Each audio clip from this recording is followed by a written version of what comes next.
దైవ మర్మములు సహోదరుడు భక్త సింగారి అనుభవములో దేవుడు ఆయనకు బయలుపరిచిన మర్మములను అనుదినము పంచుకొనుట. జూలై 28. మీరు యెహోవాకు యాజకులు అనబడుదురు, వారు మా దేవుని పరిచారకులని మనుషులు మిమ్మును గూర్చి చెప్పుదురు. జనముల ఐశ్వర్యమును మీరు అనుభవింతురు, వారి ప్రభావమును పొంది అతిశయింతురు. యెషయా గ్రంథము 61వ అధ్యాయము 6వ వచనము.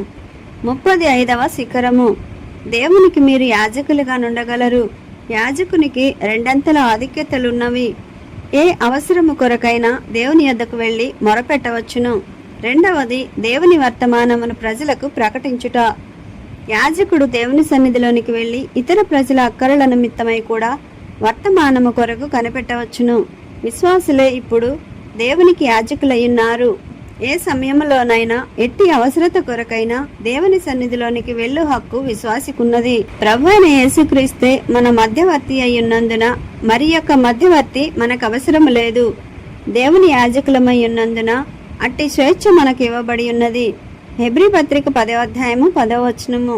పాపంలో జీవించుచున్న వారి పక్షముగా ఆత్మీయముగా దేవుని యాజకులమైన మనము దేవుని సన్నిధిలోనికి ప్రవేశించి వారి అక్కరల విషయమై విజ్ఞాపన చేయు ఆధిక్యత మనకున్నది. దేవుని కృప ద్వారా మనము రక్షింపబడిన తర్వాత మారు మనసు లేని స్నేహితుల కొరకు మనము ప్రార్థించవచ్చును. అట్టి వారు ఒకవేళ తండ్రి అయినను, అన్నయ్య అయినను, చెల్లెలైనను, భర్త లేక భార్య అయినను, బిడ్డలైనను దేవుడు వారిని ఆశ్చర్యకరముగా మార్చగలడు. పాపము వలనను హృదయ కాఠిన్యము చేతను నీవొక పాడైన కట్టడము వలె నుండి నీ సమయమును ద్రవ్యమును వ్యర్థపరుచుకొనుచున్నావు. అయితే ఎక్కడో నీ తల్లియో మరెవరో నీ కొరకు ప్రార్థించుచున్నారని జ్ఞాపకము చేసుకొనుము. కెనడా దేశములో నేనొక కూటమునకు వెళ్ళియుంటిని.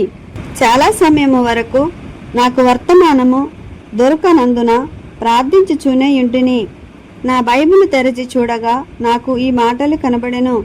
నేను దరిద్రుడను, అక్కర గలవాడను, కూటమైపోయిన తర్వాత ఎవరైనా తిరిగి జన్మించగోరుచున్నారా అని మనవి చేసి తిని.